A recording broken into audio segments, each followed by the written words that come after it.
nkolo alekana koyeba ko pambola bandeko banso oyo wapi bozali connecté branché katikati na radio télévision Congo Mo Christo tika nkolo alekana koyeba ko pambela bino banso oyo wapi bozali ko pesa biso confiance na radio télévision Congo Mo Christo oyo wapi ezali engunduka yaba na nkolo pona nini tobenge ngunduka bana nkolo parce que biso évangélisation par média yango ezali profession na biso na yango tika nkolo alekana koyeba ko pambola bino banso obo pesa biso confiance encore na mkola lelo pona koyeba ko se connecter encore katikati na engunduka na biso ya radio télévision Congo Mo Christo. Voilà bien aimé dans le Seigneur to pesa bino mbote moto lisusu tika nkolo alekana koyeba ko pambola bino banso obozali kopesa biso confiance obozali wana juste pona koyeba ko landa oyezali bongo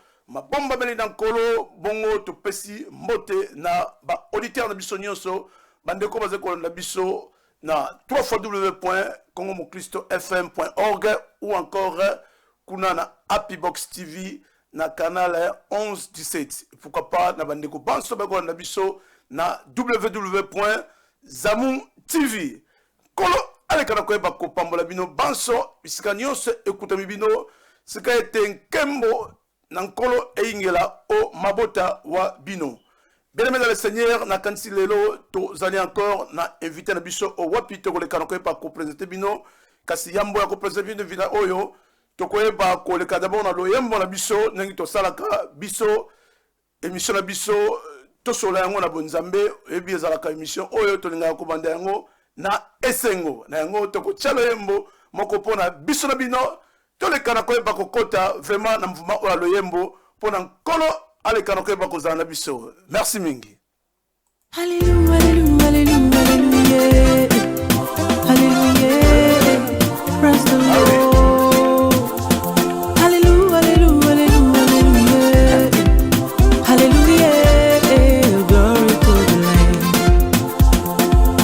Je vois le miracle arrive, j'entends le miracle arriver, je sens qu'un miracle arrive, un miracle arrive, un miracle arrive. Oh, je vois le miracle arrive. Comme il a fait hier, j'entends le miracle arrive. Il le fera aujourd'hui, je sens le miracle arrive. Dieu ne change pas.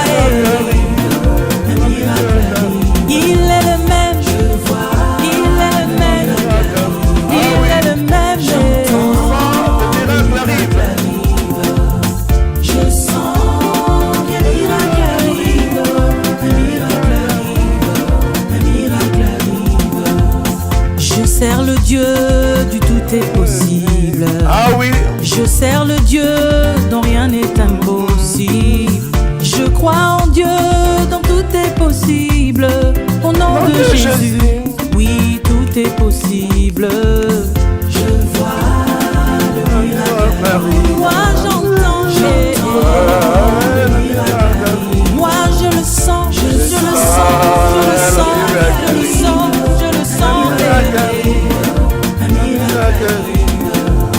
Je vois le miracle arrive. Au nom de Jésus, j'entends le miracle arrive. Moi je vois, moi je vois, moi je vois, moi j'entends, moi je sens.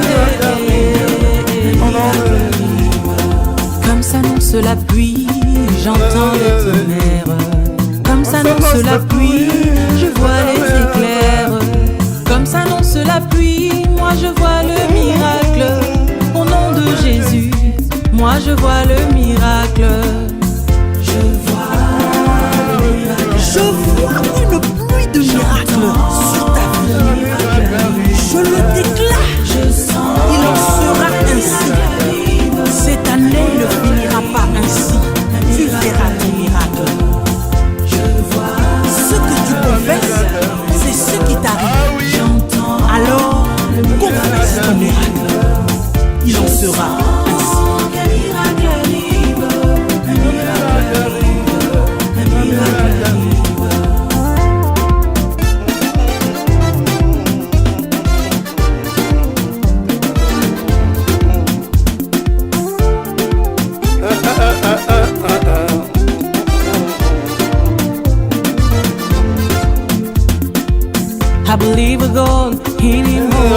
possible. I believe in God, nothing is impossible. I believe in God, so everything is possible. In the name of Jesus, everything is possible. I see the miracle. Oh yeah, I feel the miracle. God is so powerful, wonderful, merciful.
Seigneur, nous disons encore un grand merci pour être branché dans notre radio, télévision Congo Moklisto.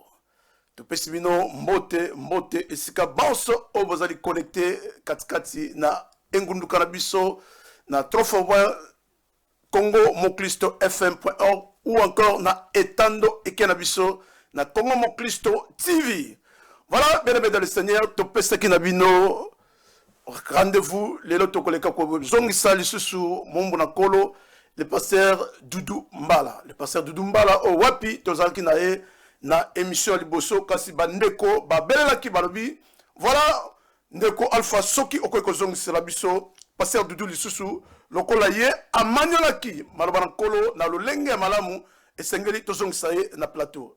Na ngo ndimbela epesemelaki biso epa ya pasteur Doudou tolobaki.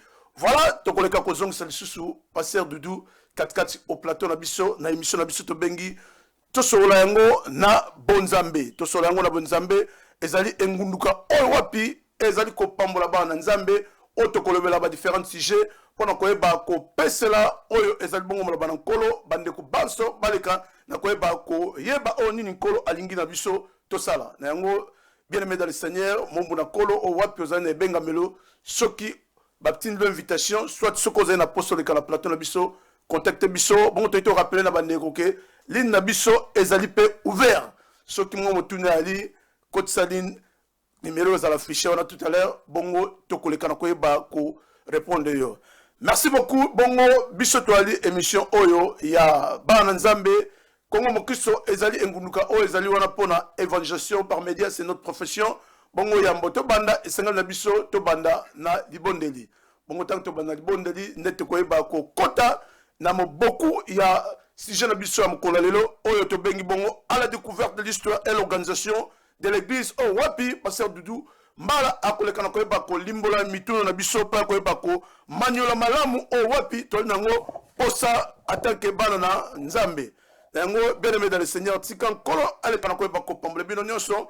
Bongo tokoleka topesa pasteur Doudou mbote eskazali soki azali ko kabiso malamu mbote musal nankolo mbote Congo Moklisto mbote bandeko nyonso bazali kolanda biso. Merci bingi pasteur Doudou bongo tolingi soki ko fungula émission na biso na libondeli bongo tokoyeba kokota na moboku ya émission na biso maloba o mboka yo. Le sang d'Israël, nous te disons grand merci pour ton amour, merci pour ta bonté. La Bible me dit, c'est poussé par le Saint-Esprit que les hommes ont parlé de ta part. Au nom de Jésus-Christ, Seigneur Dieu des armées, tous ceux qui vont, mon Créateur, nous écouter, mon Dieu, dans cette soirée, laisse que, mon Dieu, ta parole, que la vérité, mon Dieu, mon roi, et ben quoi, franchi Vinabango, parce que la Bible me dit, si Christ est affranchi, au côté de la réellement libre, de comment la libre, de comment la free, de comment la béni, na combo na Jésus Christ, et ben le peut souka na maboko na yo, to bon le peut te lobi, amen. Amen. Merci, Pasteur Doudou. Kolo aleka na koyeba ko pambola yo pona koyeba ko disponibilité tana yo na lolenge ya koyeba ko répondre na invitation to na lokasa o wapi ba na nzambe baleka kina koyeba ko motombela na mkolelo pona koyeba ko zongisa eyano na lokasa oyo le kai ko ndimbola koloba iyo okoyeba ko zala elongo na biso katikati na plateau ya Congo Mokristo. Bongo toliko tuna Pasteur Doudou, santé ezali malamu. Non, santé d'aller bien, vraiment bien Angola Nzambe. Merci. Voilà. Merci, santé Zali Malamu, Nangolo Nankolo. Parce que Tolingi Lelo, ce qui moi rappelle, et Koiko Salema, par rapport à l'émission Abisso, le Lenge, Tosila Koyeba, Ko Maniola, dernière fois, Tozalaki Awal Susu, le Lenge, To Monaki, Bande Kobalabaki, Tozongisa, Pasteur Doudou, et Aleka, Nakoyeba, Ko Komali Susu, na studio Abisso, pour Nakoyeba, Ko Maniola Lisusu, na mai Otozaki Nango, na même thème Otobengaki, à la découverte de l'organisation de l'histoire de l'église et l'organisation de l'église. Yangwana Tolobi, Pasteur Doudou, Ozali prêt pour affronter les sous mituna Nabiso Namkolalelo. Vraiment, Nazali prêt Nangola Nzambe, parce que Zali Moussala, Oye Pesama Kosala, Toza engagé pour Nango. Vraiment, merci beaucoup. Merci, Pasteur Doudou. Bongo, Tokoeba Ko Kimambangu, Pona Koeba Ko Banda. Bongo, émission Nabiso Namkolalelo. Yambo, Tozo Banda, Tokoeba Ko lancer vraiment. Introduction, Toko lancé Mbalamoko Motuna la Biso Liboso, Lokola Bandeko, Balanda qui déjà première partie, Siko Balingi Bakota, la deuxième partie, na émission la Biso na thème à la découverte de l'histoire et l'organisation de l'église. Pour la Nini Tolobi thème Oyo, Ezaki thème Oyo, Ezaki mo beaucoup ya émission la Biso o Wapi, et Banda ki Wuta Nanzela na révérend pasteur Joao Oliveira Lukoki, Bongo Ezaliko progresser toujours. Kasto Pesimbo, Terabandeko Panso, Obasile Koleka, 4-4 National Biso Lokola, Moussal Nankolo, le pasteur Léon Kakuji, Owapi, Mona Naenda Zali, Elongo na Biso Mkolelo, Oyazalaki Bongo, Elongo na pasteur professeur Moba Mwanzele, Bongo na Yeli Susu, Toleka Kinakoe Bako, l'examen mission, Kastinango Mkolelo, Tolingito, présenté Bino Susu, Otutiko présenté Bino, pasteur Doudou. Bongo Motuna Biso El Bosto Koloba, qu'est-ce que fasse les services de l'église de l'Ancien Testament? Na motuna ya liboso otoniko tu na pasteur Doudou na lolenge ya l'histoire père découverte ya organisation ya Lingomba Maloba Ombokayo. Vraiment merci pour na service où bande ko leka na église na Ancien Testament selon histoire ndenge olobi. Na ko sepela mingi lelo totanga vraiment to ko tanga na Bible na mukanda ya Hébreu ce qui ko tangela biso na Hébreu 9, 1 à 7, mais Trokendango 1, 2, pour cela sermon explicatif, c'est-à-dire Tozo Kende, to limboli, Tokende na Hébreu chapitre 9, verset 1 à 7, mais Trotangana 1 tinade. Ok, Tozo Mokana na Hébreu, ba Hébreu. Ok, Mokana na Hébreu. Hébreu combien, pardon? Nabi Hébreu. Totangi na Hébreu chapitre 9, Tobandi na 1 à 7, mais Tobanana Totanga na 1 jusqu'à 2, et puis tu continues. Ok, merci. Tokoeba ko tanga na mukanda na Hébreu 9 de 1 à 7. Totangi, la première alliance avait aussi des ordonnances relatives au culte et les sanctuaires terrestres. Un tabernacle fut en effet construit dans la partie antérieure, appelée le lieu saint, était la chandelier, la table et le pain de préposition. Derrière le second voile se trouvait la partie du tabernacle appelée le Saint des Saints. 4.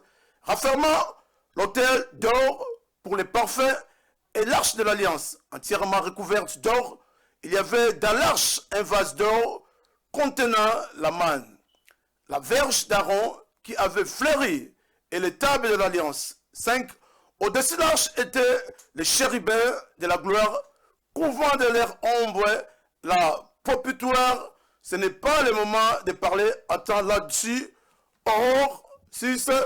Ces choses étant ainsi disposées, les sacrificateurs qui font le service entre tout temps dans la première partie du tabernacle. 7.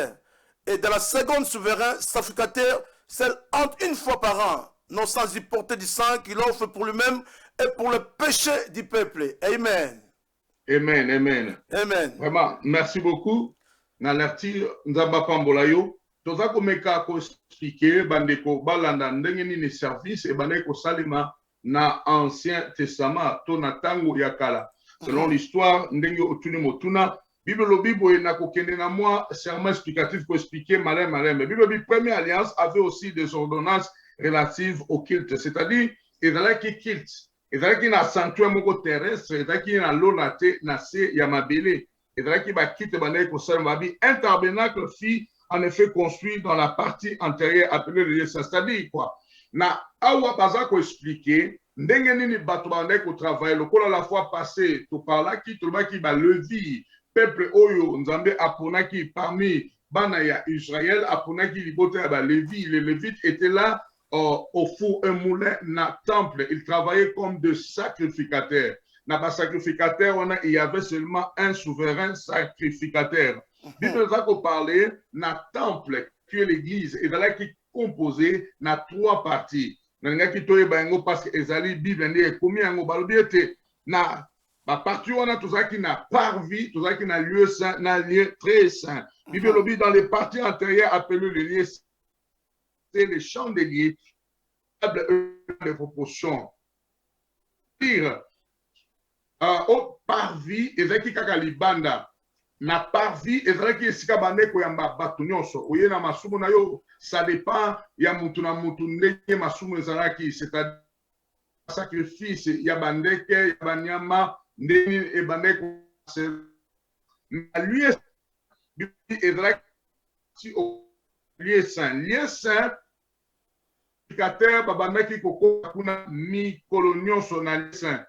Donc chaque jour ba sacrificateur bazaki na droit ya kokota na lieu saint. C'est-à-dire na lieu saint ezalaki na eloko oyo tobengaki chandelier. Chandelier ezali mwinda e bande kopela. Pourquoi bande kokota chaque jour na lieu saint? Pona kochaka mafuta mwinda ezalaka toujours kopela na lieu saint. Ce qui total balbi il y avait la table et le pain de proportion juste.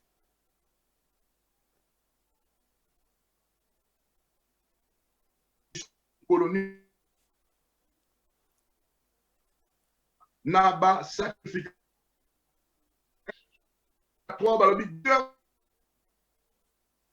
trouver la appelé le sang des très lieu très rideau. Le deuxième rideau au côté qui n'a quatre au babing fin et recouvert d'or man na ashwan avec na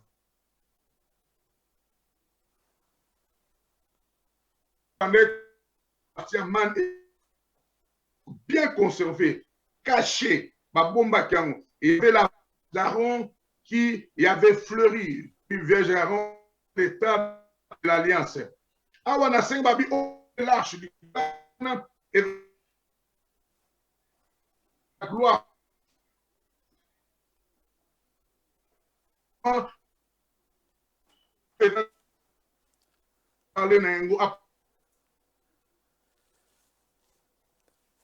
Le entre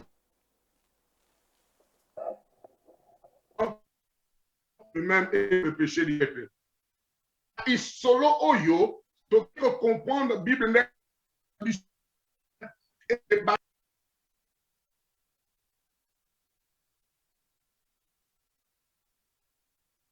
cet été babandaki kokota juste une seule fois par an. C'est-à-dire, souverain sacrificateur, pour accompagner dans un lieu très saint où il y avait la présence de Dieu lui-même, et bandé kosalema juste une seule fois par an. Na année bandé kosalema kaka mbala moko. Les souverains sacrificateurs abandé kokota na lieu très saint. Donc, nakala service et bandé kosalema quitte bandé kosalema mais pour oyo to bengi souverain sacrificateur akota pour na ko plaider masumu ya population et bandé kosalema juste une seule fois na lieu très saint. Parce que dans le lieu très saint, et ben ko marché ndenge nini. Akolata robe na ye ya souverain sacrificateur. Ce qui alati robe na ye, robe wana ezalaki trop spécial. Ezalaki na se wana ba cheki mo ba boulette eza lokola bangunga. Soka za ko tambola za ko lela. Mais na likolo na ezaki na chaîne na munene ba cheki ye na lokolo ba kangi yango. C'est-à-dire ce qui est à côté na lieu très saint. Au côté na lisumu, au bimate directement aux a frappé. Ce qui a frappé, a koufi kuna. Moutoua au kene gozoye kuna, yé pas qu'on a la frappé lisusu. C'est-à-dire parce que ma kota kuna kaka une seule fois par année. Donc, basala kango système ya tobenga kanini tokomona ona mukada Zakari, basala ka bakopona, nani oa koleka baponi. Par chance que tombé pas na yo yonde kokota, c'est-à-dire que on ngane la kokota, faut s'abstenir na masanga, oko s'abstenir na nyoso na mwasi, oko tala pena kolekata pape na Rome, donc faut la paix to moko na tambol na nyoso parce que ce qui au hasardé au kotikuna na lisike oko bimate. Ce qui par exemple mutoana kota ki na péché à kotikuna et arrivé que akufi chaîne wana baneko permettre ba bendaye pour mutu mwako na kate zate ba ko bendaye na chaîne jusqu'à ce que abimi mais ce qui a d'autres na zo la musala bo moni eta mort bo bouger chaîne wana ye pas le ici okoka na bangongele lingbanga na so azo bouger bozo ka bangongele zo bouger nganga parce qu'il y a des gens na lieu saint ba comprendre que souverain sacrificateur nzamba za ko yamba libonde ne pona biso ba ko libanda ba ko la ba offrande ba ko glorifier nzambe wana souverain sacrificateur na kati ya lieu très za ko sala musala na ye amen si ça ne va pas ba moni ta mort directement ba ko luka ko sa nini ko bouger ce qui va bouger yepe akoningisa donc na ko ko ba na bref na Ancien Testament au ezalaki service to kilt et bandé ko sale mabungo. Merci. Voilà, merci pasteur Doudou pona koyeba ko manuela vraiment to koyeba ko expliquer biso na motuna oyo wapi ya liboso kasi to koyebisa na bandeko ke tozali bongo en direct kuna na Happy Box TV, tozali pe en direct kuna na Zamu TV bongo bandeko oyo bazana mituna ya kotuna esengel na biso baleka na koyeba ko benga na numéro na biso ya WhatsApp to kotinda manuscrit na bango to ba texto ndeko passer Doudou akoleka na koyeba ko yambela bino tozali ko rappeler na bino ke tozali bongo en direct, tozali en direct na radio télévision Congo Mon Christo. Voilà, passer Doudou toni ko tuna motuna bibale concernant toujours l'organisation. Alors pour le service, il y a organisation de l'église, le Nouveau Testament ou actuel, comment se passe-t-il na par rapport ya temps présent au tozali na yango na mokona lelo maloba o mboka yo pasteur Doudou Mbala. Wow, merci beaucoup. Mon tournage va très profond. Manzamba pambola yo. Apambola na yo pasteur. Na temps présent oyo service eza koleka ndenge nini tu ezala ki koleka ndenge nini. Quand nous parlons de des temps présents, c'est-à-dire le Nouveau Testament, parce qu'il y a l'Ancien et le Nouveau Testament, na temps présent oyo. Et ça, na moni tokotanga lisusu toko continuer toujours na hébreu o eza mulai na badakotanga na za ko expliquer mais tokomi yango na bandaku na hébreu chapitre 9 verset 8 à 28. 8 à 28. Il y a 8 à 28. Donc on tokotanga ngote pesa mulai ngai na kokende koexplike toza kokende nalingi pourquoi totanga mingi to comprendre po bato bacomprendre ete oyo naza koloba nakoki kobanda koexplike ekobima lokola lisolo la bible ezali fable te bible ezali lisolo te la bible c'est la réalité la bible c'est la vérité et la bible c'est la vie yango tokolinga ete to comprendre oyo tozali koloba soki to comprendre yango okomona ete mutu moko nalobi bien mutu moko na pokwa lelo akozala sauvé parce que bible lobi ete bato nyonso oyo bakuta na Christ jamais un au grand jamais batikala le même nga nalingi kaka esika boza kolanda nga fongola motema na yo soki ofongola motema na yo oza kolanda nga nalobi eloko moko ya sika ekoleka na bomoi na yo Hébreux 9:8 natangi na 8 bible lobi boye le Saint-Esprit montrait par là que le chemin du lieu très haut n'était pas encore ouvert. Donc le premier tabernacle est subsisté. C'est-à-dire quoi? Tant que première église n'est pas parler dans l'histoire, l'ancienne église, selon l'histoire, tant que ça peut exister, n'a pas système nango. Deuxième église, où il y a un nouveau moyen en action exaltée. Lelo oyo, et dans la batou, beaucoup expliqué que lelo n'a pas senti il y a la mouvance du Saint-Esprit. Yes. Amen. N'a pas senti qu'il y a la mouvance du Saint-Esprit. Beaucoup permettent que le Saint-Esprit comme mangai. Vraiment. Bible lobi boye, l'Ancien Testament, tant que service oyo yakala ezali consisté, il n'y a pas moyen service ya sika to tabernacle sika ekota na action ezalité. Nanga bala mutu moko lelo osa kolandanga toza kokota na lisolo to ko comprendre. Nena sinale mutu moko aza kolandanga e. Ezala makambu oyo sala eza toujours yakala. Oh my God. Ezala makambu oyo ba service o salaka eza yakala. Il y a des hommes de Dieu oyo ti lelo ba salaka kaka soka lati kwa na motema na ye alati nzambala aye alati ba biloko tu wana ba urim turim alati nyoso alobi te Jésus Christ est là eza kaka ye tikana yebisa yo oza mutu na esengo parce que bonne nouvelle yango naza kopesa yo amen papa alpha ko kotanga biso na 9 balobi boye OK tokoyeba ko tanga na Hébreux 9 kuna balobi na biso c'est une figure pour l'état actuel où l'on présente des offrandes et des sacrifices qui ne peuvent rendre parfait sous les rapports de la conscience, celui qui rend ses cultes. Amen. 10, Balobi, et qui, avec les aliments, les boissons et les diverses ablutions, étaient des ordonnances charnelles imposées seulement jusqu'à une époque de réformation. Amen. Amen. Ce qui te comme on a Bible avec ça, lelo oyo na quête actuelle au combo na ba offrande dans l'église il y a des actions de grâce bien aimé eza pambate actuelle oyo ba action de kosalema c'est parce que ezali biblique bible lobi nyonso eza kosalema sikoyo pona ko rendre nani grâce gloire et quelqu'un pas nzambe alors c'est une figure pour le temps actuel où l'on présente des offrandes actuelles, on présente des sacrifices. Nous sommes dans l'église, c'est très important. Il y a aucune église n'a pas conseillé. Sauf aucune église, s'il faut mettre les dîmes, sauf aucune église, s'il faut donner les offrandes, faire ça. Et dans les actions de grâce, otali anemo bingo, batu bakufi, batu ebele, bakei, mais Dieu te touche.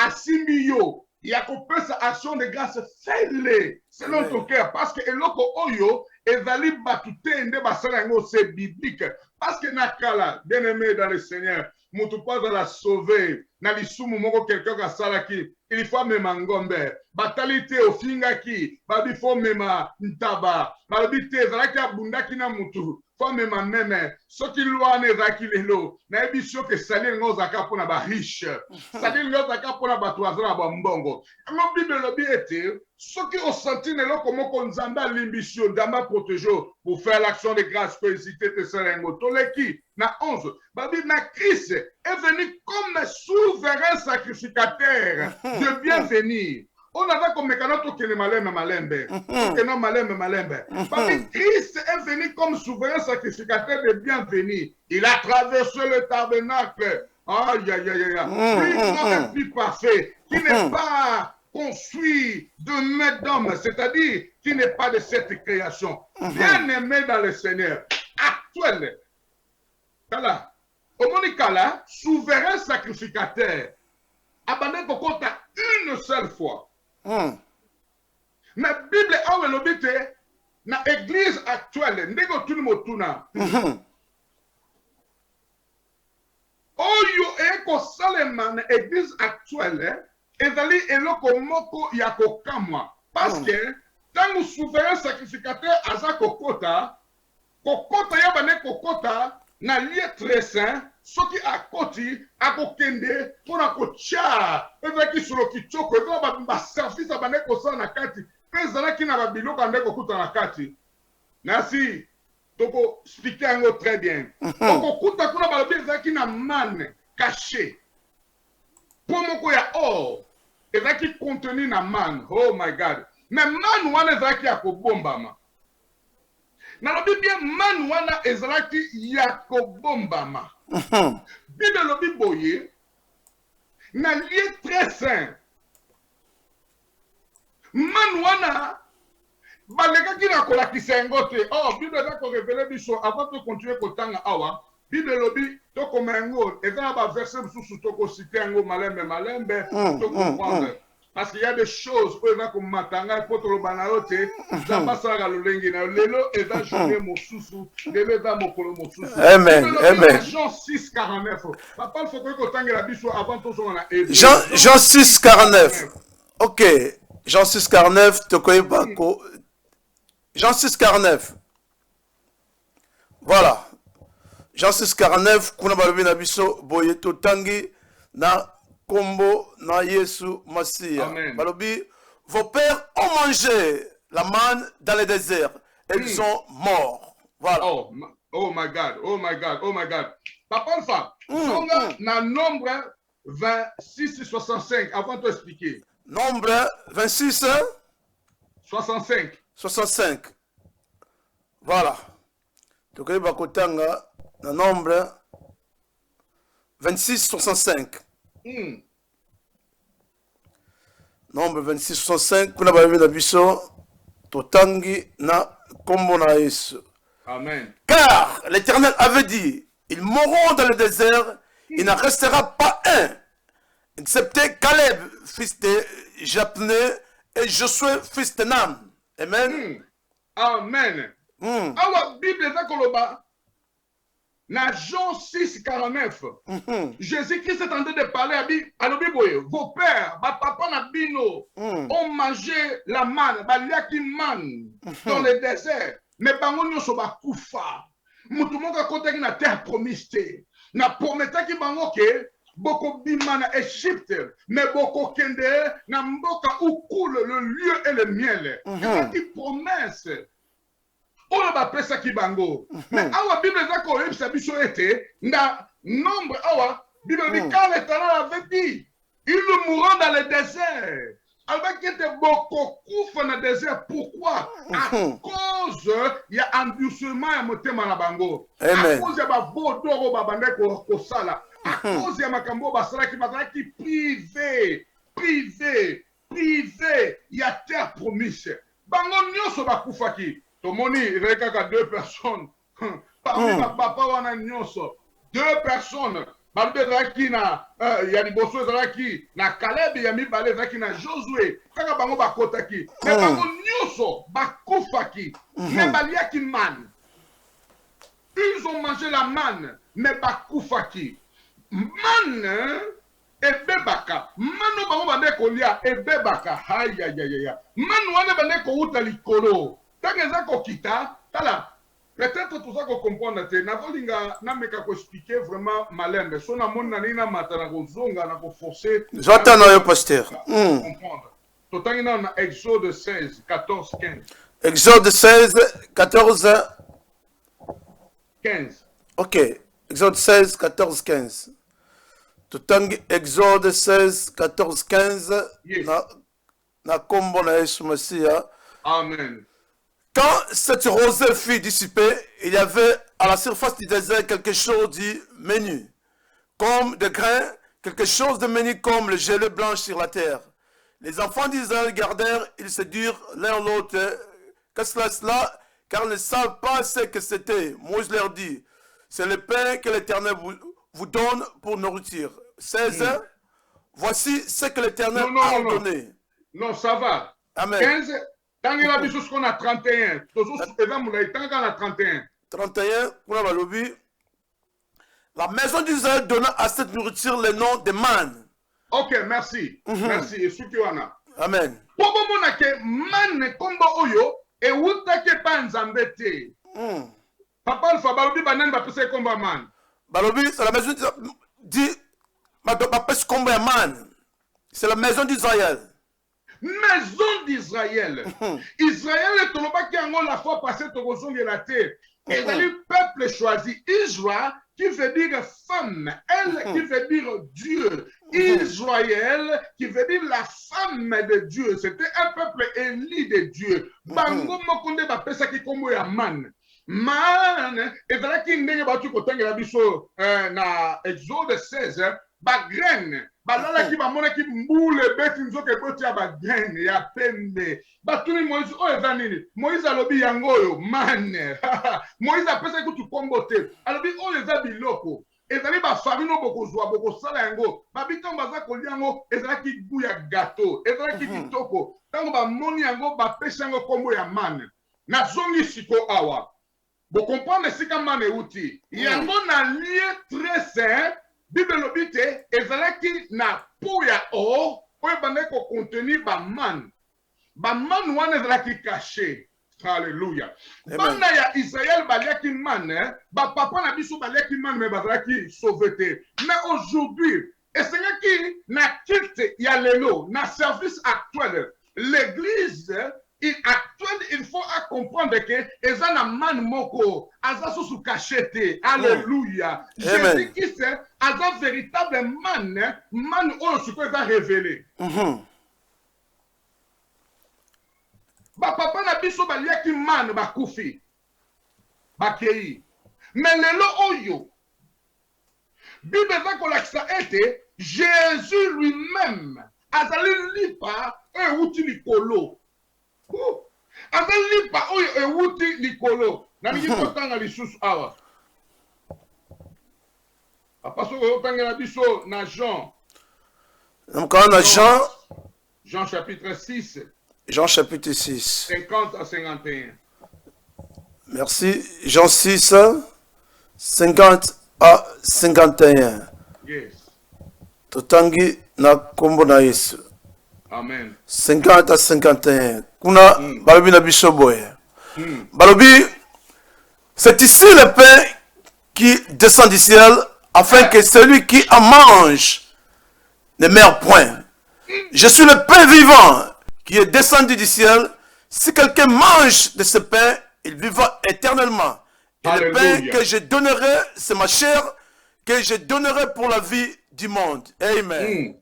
Amen. Awa ezali Jésus-Christ, ezali siko lisolo te.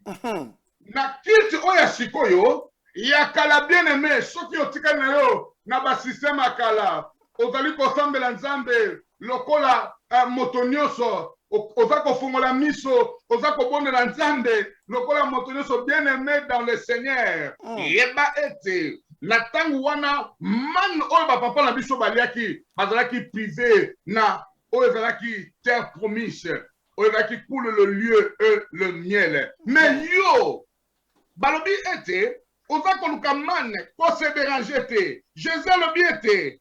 Ici le pain qui descend du ciel, afin que celui qui en mange ne meure point. Je suis le pain vivant. Jésus-Christ a vraiment. Jésus-Christ yende azali pain vivant. Man, wana ezalaki caché. Au moins man eza caché. Et puis ça a vite. Man wana bana ko beba. Man wana bana ko sila. Caché. Le vrai man est révélé. Atraki révélé ndenge nini.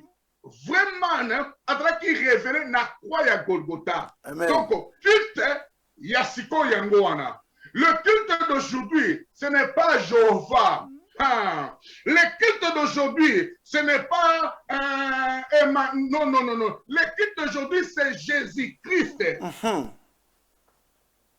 Parce que Yende Ava man va révéler. Avant ce qu'on a besoin moutou aliaye. Ce qui yo lié, yo kokufate, oko za la sauver. Ko za la sauver na yo, oko participer, oko zwa oyo na terre oyo, eza ko couler milk na miel. Na bakango milk ezali bénédiction auto bengi terrestre. Miel ezali royaume de ceux qui est la vie éternelle. Ba disciple batuni bon biso tozolando tozwaniri. Alors dans siècle au présent vous serez bénis. Mais le siècle à venir vous aurez la vie éternelle. Mani oyo okolia ekomemayo na vie éternelle.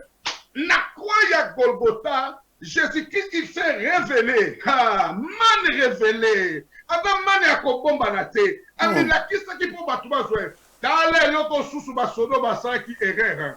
Sodo azui vinaigre. Azui vinaigre eko tchango na man. Comment on a besoin de concevoir man wana. Si baba tchango vinaigre. Balinga ki te débat et dans la conserver. Bango bakansi ki bazako. Velisaye yango bakansi ki ete bazako nyokole. Oh Jésus-Christ a dit oh ezali accomplissement de la parole. Du vinaigre. Oh, va faire ça Jésus. Dans la qui kaka po bazo vinaigre nde ba tchango na man. Jésus-Christ azali man oyo aye komi bimisa. Poete ngana tozo la sauver. Amen. Bimisa ki na kobomba mate. Bimisa ki teke batu ba mona e. Il peut être et spectaculaire devant tout le monde. Devant tout le monde. Même ma créature na ye ba ki soni d'avoir leur créateur ni. Bien aimé dans le Seigneur. Bible bien te ma belle a taliboye.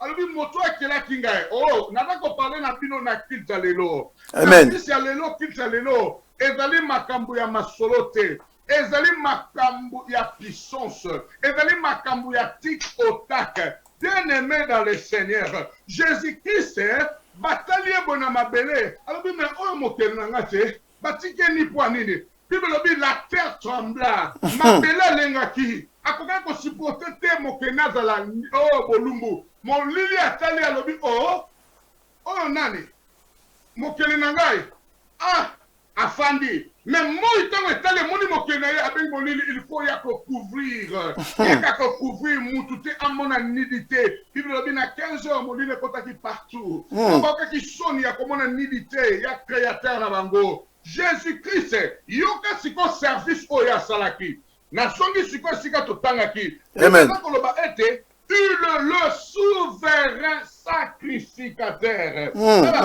Jésus-Christ, l'Ancien Testament, bien aimé, il a qui facilité, mutakosayote. Si vous avez la famille à Bayate, vous avez la sauveté. La famille vous avez la sauveté. Bato batala kina banyamebela ta bomi ata sa salinini autuna ka sacrificateur. Fona futa combien dengombe ale ameni yango akema sumeli mbisami mais lelo oyo balobi ete bayeko tuna Jésus-Christ mais wapi sacrifice oyo mimi alobi nga moko sacrifice oh mais tu as besoin souverain sacrificateur alobi ngai moko souverain sacrificateur service à lelo il y a Nouveau Testament il y a un souverain sacrificateur par excellence c'est lui-même Jésus-Christ amen. Mais le service yakala, et voilà qui moutoumane kokota une fois. Mais Bible lobi était, yemoko Christ, aye kokota mbalamoko na anete mbalamoko kaka akoti juste tango akoti aye kokata rideau oye banaki kokabola lieu saint na lieu très saint. C'est-à-dire, et si kabatu bande kokota na ba chaîne. N'a pas cérémonie belé. Jésus-Christ a déchiré les rideaux. Après si assez dans tous les sacrificateurs. Sacrificateurs nous sur Jésus après si assez par côté. Papa le faisait sacrificateur. Amen. que Jésus est comme sacrificateur. On la voix, il y a kokota yona lipota na yo. Amen. Na lieu très saint. Papa bisoyo. Bisoyo to seli masumu. Pour accomplir masumu, parce que na système akala. Système akala ezandeli église akala. Pasteur libisanga. Ah oui. Est-ce que pasteur a coupé qu'on a quoi Golgotha? Lele comme batu pasteur na sala kibo limbisanga. Ah oui. Est-ce que pasteur a kolimbisa yo? Non. Alléluia. Bible l'objectif, ce que confesser masumu na yo. Que ça soit au niveau de confesser notre Dieu, il est juste fidèle à kolimbisa yo. Amen. Une seule fois. Alors bien une seule fois na lieu très saint à quelque chose la service. Service ni na salaki. Yemoka komaki sacrifice a commis même. L'agneau qui ôte le péché du monde. Yemoka tout a commis souverain sacrificateur. Selon Nani Melchisedec. Alléluia. Amen. À côté qui na lieu très saint pour être les situations comme un tic au tac. Imaginez ce que dans ma cambo en boka za ko sala yango zo mona na tango kala bato baza ko dinda azwika famille moko bayibi badini na moto bakei batumbo libulu bakei atumi bona moto so comme comment basiki mai yaka tudisa bango parce que pour souverain sacrificateur a ko senga bolimbi sifo une année siko yo zo na malade de za ko zela kaka souffrance de za ko zela so ko si 6 mois za ko zela zo calculer 7 mois souverain sacrificateur ko kota. Oui, moi, bien-aimé au Koufa. Alléluia. Mais les comme mikolo nyonso. Donc, on a comme ça un peu la différence wana. C'est-à-dire, différence, on avait koloba, il y a Nouveau Testament. Bible le Bible lisusu. Man wana, oyo ba papa na biso baliaki, bango bakufaki. Bakendaki. Mais la man d'aujourd'hui, ce qui ont lié na entièreté nango et le papa alpha nyama mobimba hein ko lo bandeni ko lié nyama mobimba hein papa na biso alpha kongo mokito baka foko lié ngo mobimba nyo foko lié nyama mobimba ouais est bible awe ko la biso très clair c'est ko expliquer biso bien était na tangu wana na temple makambo oyo bande kosalema na makambo oyo kosalema lelo ezali différent. Il faut en scène alliance et le canavi na yo pour comprendre que le nouveau alliance ezali Christ. Ce qui te comprendre eloko wana ezana facilité tozala vraiment sauvé. Merci nakoki kosuka wana na ebité. Voilà, en tout cas merci pasteur Doudou tokoyeba ko kendela mutuna mususu. La troisième question, pourquoi cette différence entre les deux organisations ou bien les deux services? Différence, c'est pour la ligne. Wow. Awa namoni batako tuna motuna kitoko. Batuni biso pourquoi différence wana il y a deux services. Vraiment. Pourquoi différence wana? Tokomeka koyano lengo na deux services ninga wande ko salema. Pourquoi cette différence?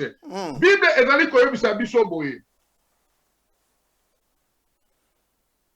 Différence oyo e banay ko salema na ancien na Nouveau Testament, c'est parce que à comprendre makambo oyo ezalaki impossible lelo oyo est comme possible. C'est-à-dire quoi? Et dans la batu oyo bazalaki peuple moko eli peuple moko kaka bango bazalaki na facilité ya nyonso peuple wana bango kaka nde bandaki tala omoni nzamba komaki jusqu'à ce que a détruit ba mboka ebele à cause ya peuple wana peuple d'Israël. La différence bien aimé dans le Seigneur ezali olakisa yo ete biso tokoti na grâce biso oyo lelo tokoti na grâce. Grâce oyo ezalaki immérité to méritaki yango te lelo oyo tokoti na grâce wana nasi tokoki kotanga na opesa mwa verset totanga nalingi lelo vma totanga mpo to comprendre mwa moke. Amen. Tokotanga nanu na Romain. Ok, na Romain Romains chapitre, totangi na Romains, Romains 12, 5. Romains 12, 5. Tutangi na kombo na Yesu. Amen. Ainsi, nous qui nous sommes plusieurs, nous formons un seul corps en Christ et nous sommes tous membres l'un des autres. Bible va kolakisa biso awa biso oyo tozali ebele. Mais na ebele tozali toza ko former corps moko wapi katikati na Christ. Biso oyo toza ebele. Bien-aimé dans le Seigneur, toza ko former corps moko katikati na Christ. Elingi kolakisa nini? Nalingi ko expliquer moto moko. Quelle la différence oyo? Ozali chrétien et ce qu'ozali. Ozali église. Oui. Biso nyonso wana. Ngai yo tous les chrétiens tozali ko former, toko expliquer ngo bien. Toza ko former corps moko na Christ. Mais différence oyo ebane ko salema à partir ce que on a mis de différence okomona tokenda na mukanda ya Esther. Ce que tout le monde lit solo ya Esther. Na Esther chapitre 1 verset 12. Na koyi ko citer ngo Esther chapitre 1 verset 12. La Bible me dit mais la reine Vachi refusa de venir quand elle reçut par les eunuques l'ordre du roi. Et le roi fut très irrité, il fut enflammé de colère. Awa Bible n'a pas comme expliquer dans le mois mouké. Bible awa eza ko expliquer biso li solo ya reine Vachi. Roi oyo Ashurus adraki na fête munene. Bato baza komela Bible lobi na certaine journée avec une senga bengisa ki reine na ye. Reine ayakite. Reine eza ko représenter nani? Reine, tu peux comprendre, reine Vachi a ko représenter Israël. Mais il n'a pas ça au moins différence wana. Israël, roi bengi yaka na festin Israël a boy. Mais Bible lobite Vachi tang aboyaki. Bakendaki kozua reine mosusu mbala mokote. Et là qui n'a pas conseillé à roi, bah qui même si roi, tu ah makambe baby, le kola makambe baby awa, il faut très banni au sala. Pas alpha soko tanga biso na Esther 2:12. Esther 2:12 kuna ba bina biso, mais la reine Vachi refusa de venir quand elle est reçue par les eunuques l'ordre du roi et le roi fut très irrité, il fut enflammé de colère. Oh, na 2:12. De 12, ok. De 12, kuna babi na biso boye. Chaque jeune fille allait à son tour vers le roi. Assyrus, après avoir employé 12 mois à s'acquitter de ce qui était proscrit aux femmes, pendant ce temps, elle prenait soin de leur toilette 6 mois avec de l'huile de myrte et 6 mois avec des aromates et des parfums en usage parmi les femmes. Amen. Amen. Bible ezali te eza ko expliquer biso na ndenge esalemaki. Merci. Bible eza ko expliquer biso très clair. Bible lobi ete bapesaki ndingisa na bato nyonso boluka basi nini elekaki wana nena kene mbango ezalaki na fille moko adasa Esther. Esther wana po aza na ase ya kokutana na roi esengaki ete esala ye inane. Tosoki kama kamba inane wana. 6 mois, bakole ba mafuta, ba aromate, ba sala bisala sala na 6 mois. Donc Bible est ko ba clair et senga ki inane mobimba. Oh, inane ya Esther zaki pour nini? Po kaka akuta na roi. Amen. Esther lelo azanani. Esther c'est maintenant nous. Alléluia. Amen. Inane pas comme akuta na roi. Bien-aimé dans le Seigneur. Bien-aimé, Jésus a pour réduire une année wana. Il y a pas de 1000 ans devant Zambé za journée moko. Makabu o Seigneur qui est sans mana une année. Jésus-Christ a yaki pour a changer yango. Jésus-Christ a pour changer histoire nyonso. Alors moi sur Esther, Esther a yaki za kozela. Esther aza kozela, baza ko bongisa ye. Mais le loyo, Bible lobi okozela lisusu te. Si tu crois seulement, différence c'est là qui était kala. une année pour qu'on t'en allie très sain. Mais si tu crois seulement la facilité, si on a accès à cause de la sauver, que ce soit situation, que ce soit maladie, que ce soit si tu crois seulement. Liboso de baba me mabangombe. Liboso de baba me mabiloko. Mais lelo oyo, makambu échangé. Tabernacle échangé. Ce qui ont dit kaka. Si tu crois seulement, ce qui ont dit au comment la gloire. Si tu crois seulement, au comment la sauver. Si tu crois seulement, quelque chose nouveau et cause à la katikati na vino ezaka yosa nini ondima c'est ça le problème ce qui lelo mutu andimi makambo changer nakala ezalaki na ba cérémonie ebele yango baliaki bamane lokola ba cérémonie ezalaki ebele bakokaki kozwa oyo ezalaki te promise te bakozaki te mais lelo oyo balobi boye Jésus-Christ accorde une seule fois. Nalobi bien une seule fois. Amen. Après si biso accès ya kokota, t'as la différence oyo. T'as la bénédiction oyo. Après si biso accès ya kokota wapi na lieu très saint. Lelo oyo Jésus-Christ andimi na ye nyonso mpo ngai na yo tozali bible elobi ete nouveau testament oyo toza na yango na nouveau testament oyo ya lelo oyo toza na besoin na bainfirmité tala différence yango toza na besoin na bainfirmité libanda ya temple mais na ancien testament bainfirme baboite baaveugle babandaki kozala libanda ya temple. Oh my God. Pour ceux qui va souverain sacrificateur, baza koleka, bazuma 10 euros, 5 euros, va apprécier. On est là qui église ancienne. Amen. On est dans l'église yakala.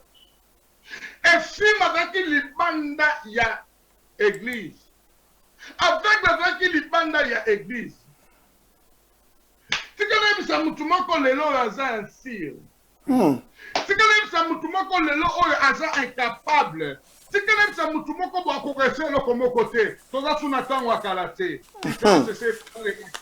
Tout ça Natango ya sika ya Nouveau Testament. Oyo, aja, bakute na un film devant temple. Batale balbite, et quand tu es au fond dans le temple, on a le temps où il kala. Amen. La souverain sacrificateur, et ça bouka ki rido, et katana ki, panzana ki, yo tozana mlipa kope sauter. Ce que nous avons à te donner, lève-toi et marche au nom du Seigneur Jésus-Christ. Amen. Ceux qui ont une infirmité,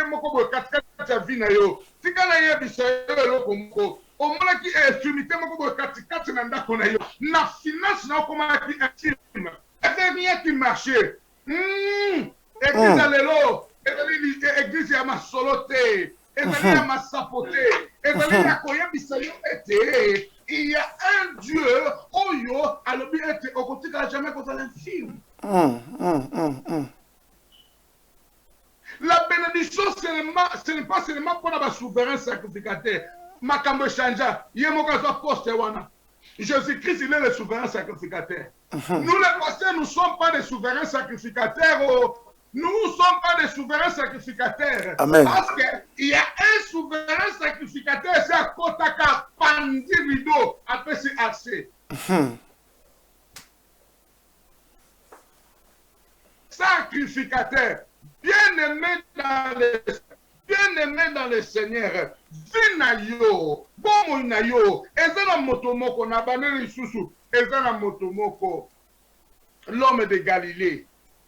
Motowana andimaki yo olongwana état ya infirmité alingaki yo olongwana état ozala ki nango changer différence wana eza kosalema ancien testament na nouveau testament moto oyo aza infirme atikali mais ntango bapotre baye tomoni infirme asa nini akoti na église mais lobekamwiseki nga infirme wana na église akotaki abandaki kotambola te. Bible abandaki kosote.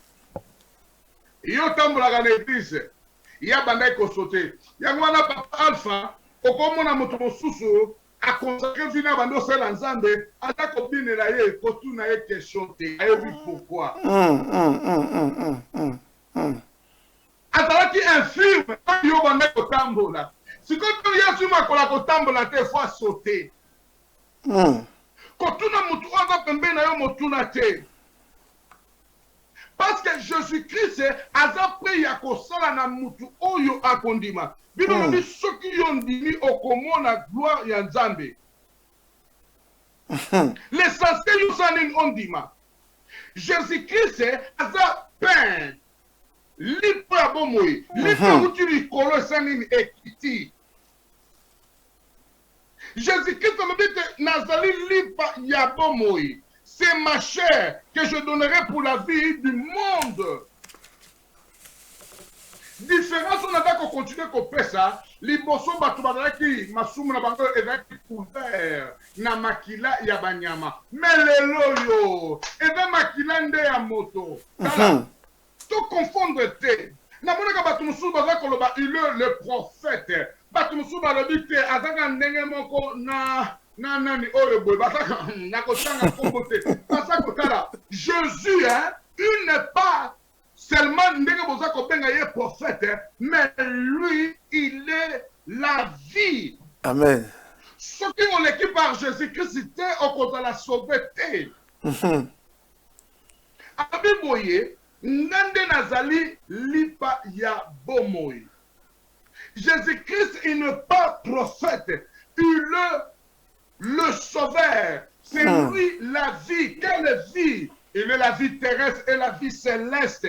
C'est-à-dire, sur cette terre, il y a assurer protection. Il y a une famille, il y a vie éternelle. Non, non, non, non, c'est trop grand. Il est merveilleux. Alléluia. Amen.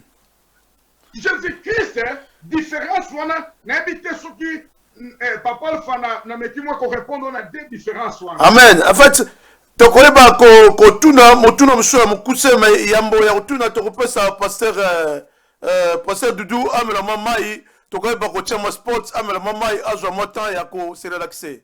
Moi sans le Nil ne serait qu'un dessert.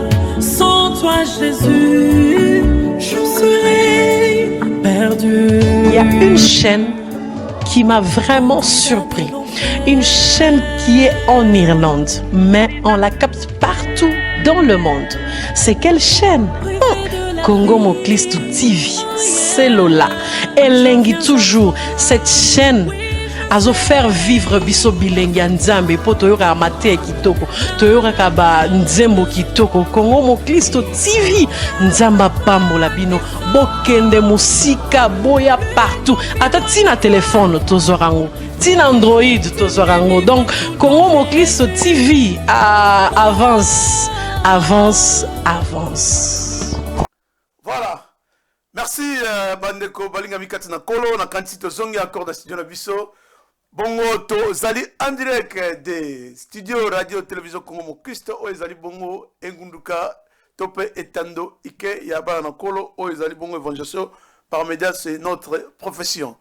To yambela kibino lelo na mkola lelo musal na kolo en direct ya Tipperary na mboka na Irlande awa précisément na Tipperary musal na kolo le pasteur Dudu Mbala o wapi ye azali kolimbo na biso. Na thème na biso ezali à la découverte de l'histoire et de l'organisation de l'église. Na li memia nyonso to na etindelo oyo nkolo apesi na ye bongo ye azali solo kondimola biso na bokebi manso lolenge ya malamu. Kasi tokoyeba ko kipe eta mingi te regarder eta mingi te to tuna motuna moko parce que to juste une heure. Bongo pasteur Doudou lolenge Biblia lobi na biso nous sommes le temple de Dieu. Est-ce que ça est important pe biso? To continuer jusqu'au kende na balingomba lokola la Bible ezako le biso tozali ba tozali templo ya Nzambe maloba omboka yo pasteur Dudu. Vraiment question très très profond lokola totanga ki tolobi ete Bible lobi toza ba temple ya Nzambe. Est-ce que tokoki ko kende ko continuer ko kende église en tant que temple? Vraiment, papa le fa na koyebisa yo, yes, yes, et puis oui. Pourquoi il faut to continuer kokende église? Bible lobi boye, na ebite fana mokanda tokoki kotanga yango kasi na 1 Corinthiens 3:16. 1 Corinthiens 3:16. Yes. 1 Corinthiens 3:16, kuna babi na biso.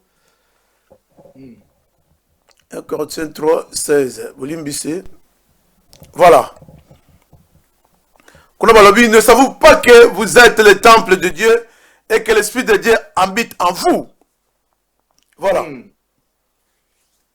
Bible bi boyebi teke bozali ba temple bino boza temple ya Nzambe pe molimo na Nzambe za kofanda katikati na bino. Wow. Siko au ba tulinga question, est-ce que yom toza temple ou que toute l'église kosani? Voilà, yango na motuna. Vraiment très bien posé.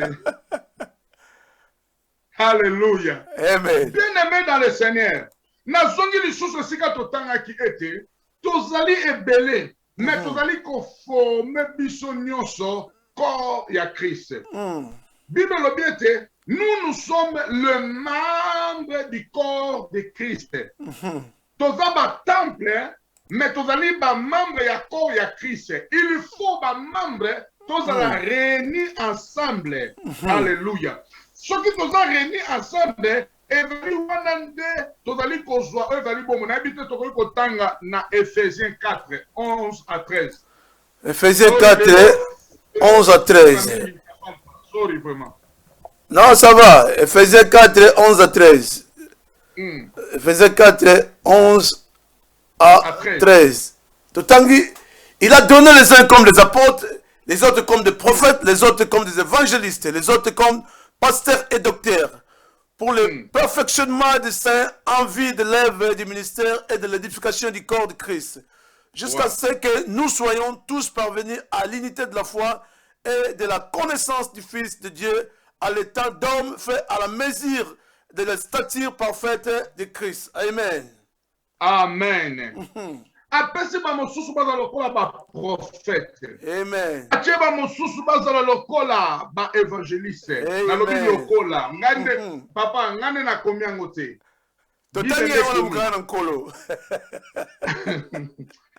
Il a donné les uns comme. Lokola. Ce qui balobi il est comme. Dala.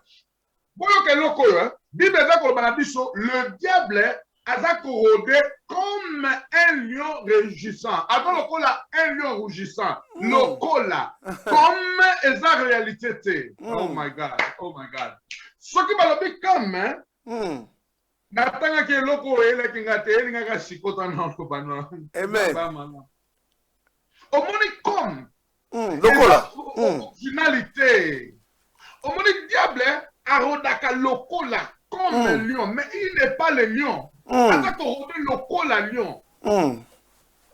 Mais tout ça, la vraie lion, le lion de la Bible, Jésus, il n'est pas comme le lion, non. Jésus, il est le lion de la tribu de Juda. Amen. Bah, peut-être que Aza comme. Mais Awa, il a donné les uns comme apôtres. Ngana si gada apôtre ngana meni na mekano ko fona moi muke papa fa na pesa réponse. Kimia. Gada apôtre apôtre de la nation. Non, apôtre au monde na service à l'élo fonga na simba yo mabonda boya na no maboko nyoso ko cho offrande apôtre. Oui. On apôtre te comme apôtre. Le vrai apôtre, c'est lui-même Jésus-Christ. Amen. Nous sommes comme des pasteurs. Oh my God. Tout ça que ma serviteur, ma salle ya pamba. Tant que vous avez évangélisation par médias, tu sais ton Dieu. Amen.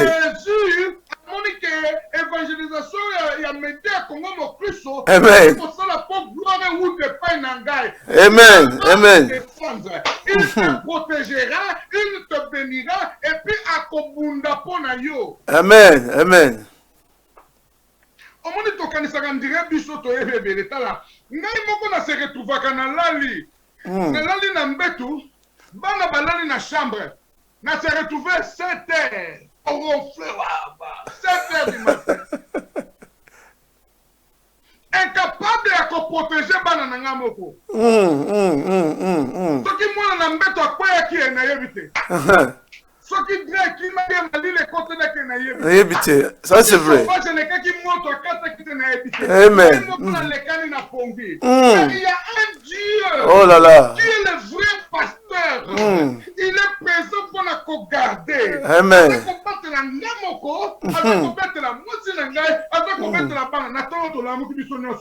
Allô, good morning, good morning. Good morning. Non, Amen. nous sommes comme des pasteurs. Le vrai pasteur, c'est Jésus-Christ. Amen.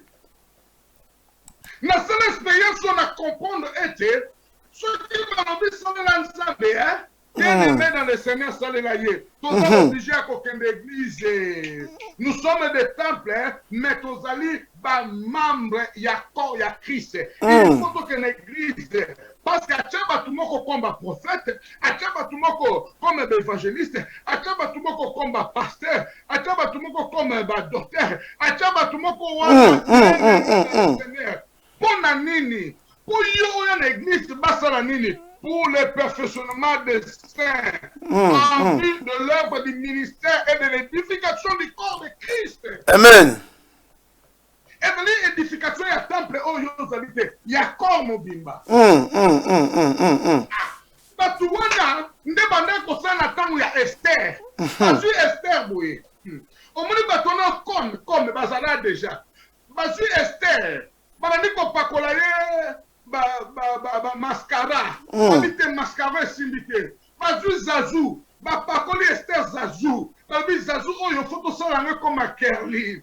Kerli simbité. Basu rouge baissé va salier. Babi koliaka omoni roi alingaka mutu penda azala muke makasité. Il faut dans la moins forme, moins nzoto. Parce que vitamine va venir qu'on fait ça. Parce que va salir le là-bas pasteur. Pour faire quoi? Pour donner toi qui es le temple, toi qui es membre de Christ, membre de Christ, une nourriture solide. Amen. C'est-à-dire, bateau bâti bango comme. Les lots bâti Congo mon Christ comme. Autant que ça la part nayo. Nous sommes des sacrificateurs. Comme sacrificateur, il faut venir dans l'église parce que comme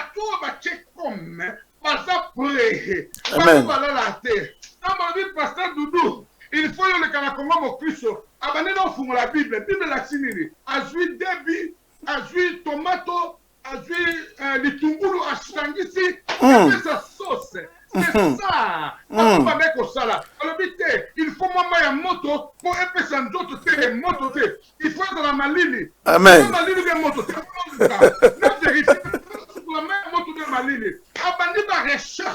Amen. Pour être la femme de quelqu'un. Esther avec moi sabato. Moutouane avec n'importe qui. C'était la femme du roi. Et puis assurer ça avec le roi Pamba. Avec le roi dominé. Et fait que m'a kambu esalema na bomo ya Esther pour que Esther akuta na roi. Amen. Makambo ya kosema njuta Esther ezali kosenga kaka ozala na église. Esther avec une église.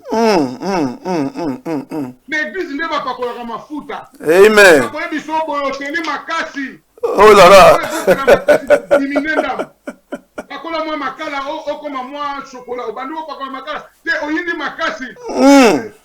C'est ça l'église. Amen. Aujourd'hui l'église et donc ça se passe dans notre pour la nini ba tout comme koyande na intérêt na biso comme inde biso moko nde ba souverain. Au monde pasteur déjà tondi wana yo komona ndenge nini komona ye ndenge nini komona pasteur faut rendez-vous hein komona pasteur et comme il faut ba processus appointment oh pasteur da serviteur lelo on a pas na biso Congo ba pasteur ba komine ba boss Pasteur va comme patron.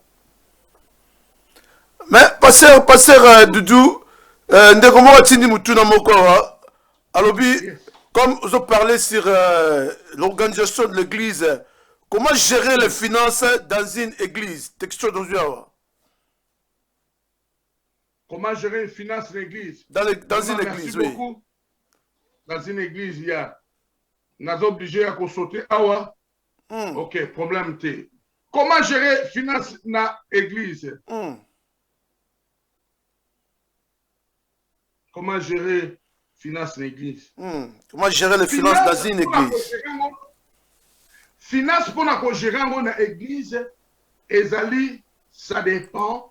Il y a organisation ou église za kosala. Ou ezali purement autobengaka, ezali organisation moko boye esale makandenge totanga ki mokoleleka ki ya ba diacre.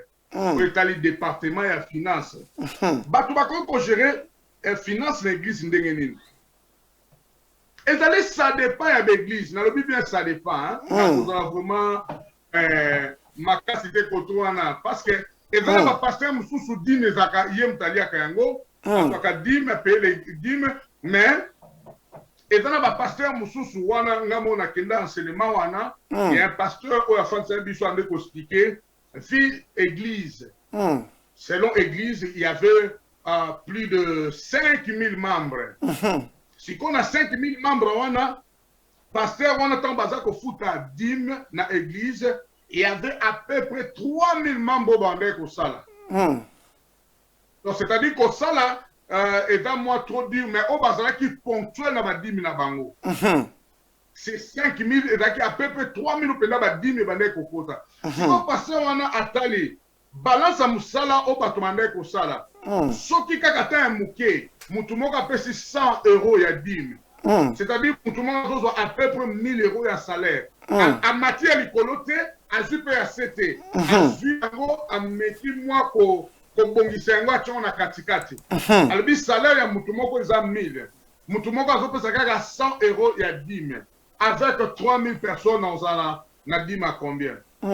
Tu calculer et puis ça qui biso une affaire il y a 3000 fois 100 300 000 €. Alors bisiko na 300 000 € ana pasteur azozwa 300 000 par mois yemoko. Mais mon dîme moko azozwa combien? 1000. Selon ba dîme na bango balongoli 100 ba ko pesa pasteur 103 000 membres et puis si à peu près 300 000. À tout le monde l'église ezebele lelo oyo organisation ya finance na église ezali ya kobeba pona nini batu baza kosala selo banga église comme wana abi chez nous na Amérique bakokanga yo ngabiko abi oui bakolandela yo comment na bakontinue mbongo ezokota ebele wana eza divol ngabi mais balobi bomema ba dimi na ndaku pasteur aza serviteur lobi non. Parce que selon Bango, église est dans le col ONG, est dans le business. Na business wana, mutu o azali directeur azako chapeauté, directeur wana, il faut azana salaire. Salaire wana ko na désordre té. Ezali salaire et ko za le col ba directeur ba bazwaka. Amekaki ko expliquer le quoi PDG à compagnie.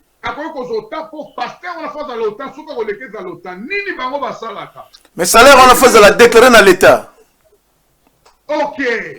Parce que mbongo zoko na compte na yo selon il y a du balande laka. Finance zoko te belé okoloka batumo ba olandelo ba finance wapi. On va ko détecter bato ba sala ba drogue, ba sala ka ba makamba ko landela yo tamba ko ya non je suis pasteur. Pasteur a continué 300 000 ekotaka. Amekima kolandela yo ba omeka kolande ba ko kanga yo parce que okomi ko exploiter ba tu ko yiba. Gérance ya finance na lobby eza église par église. Selon pasteur wana dans une conférence wana to kenda ki ba conférence à la serviteur atandi ko expliquer biso ndenge nini basalaka. Offrande nyonso za kokota eza ko kende na caisse ya finance. Et millions de kokota ezokende na caisse ya finance.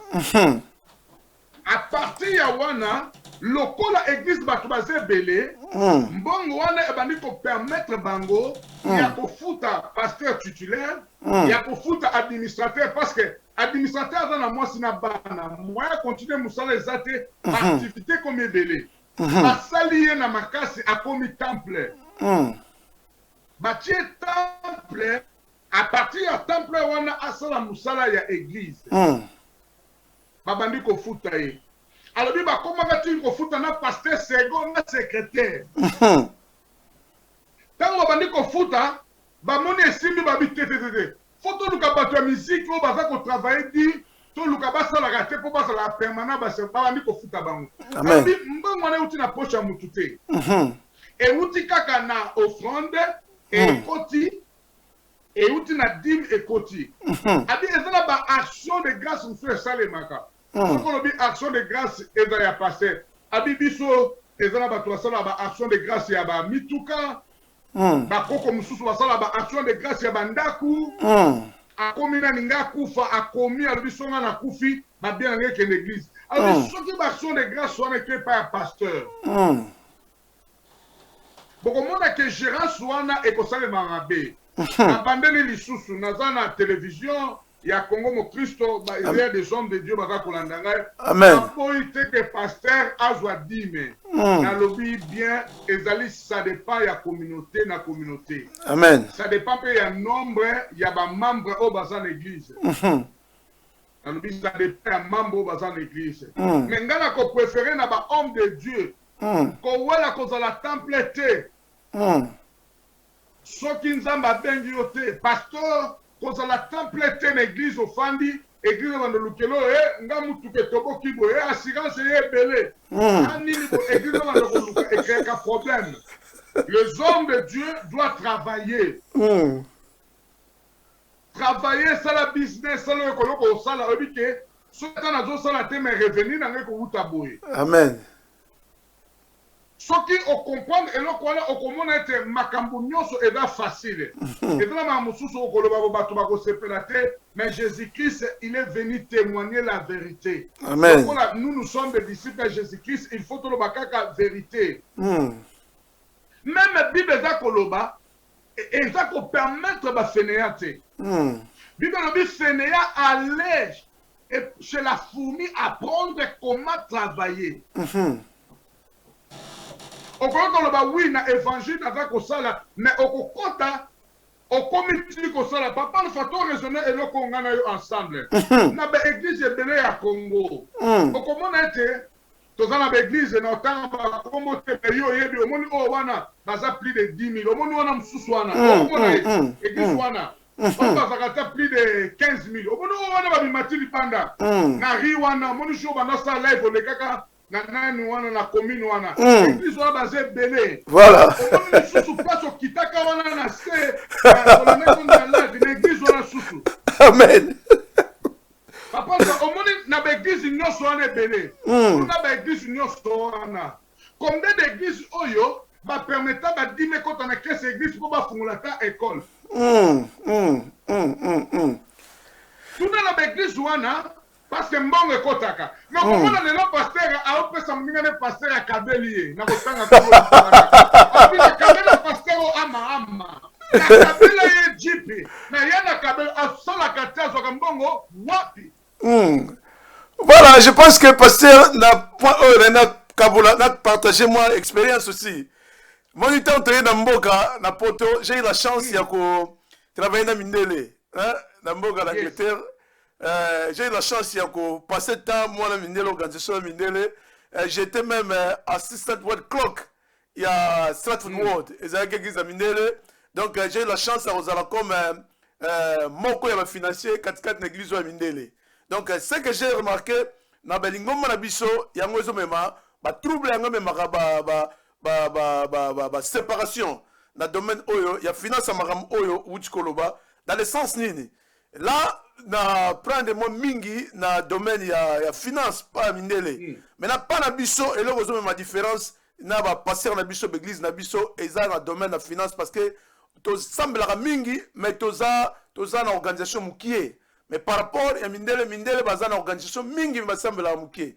Nous, on prend le temps, il y a aussi un jeune à 40 nuits, et ça, ils ont bêté. Mais par rapport à ce que moi j'ai remarqué, na biso, na mindele, biso le semble la mingi.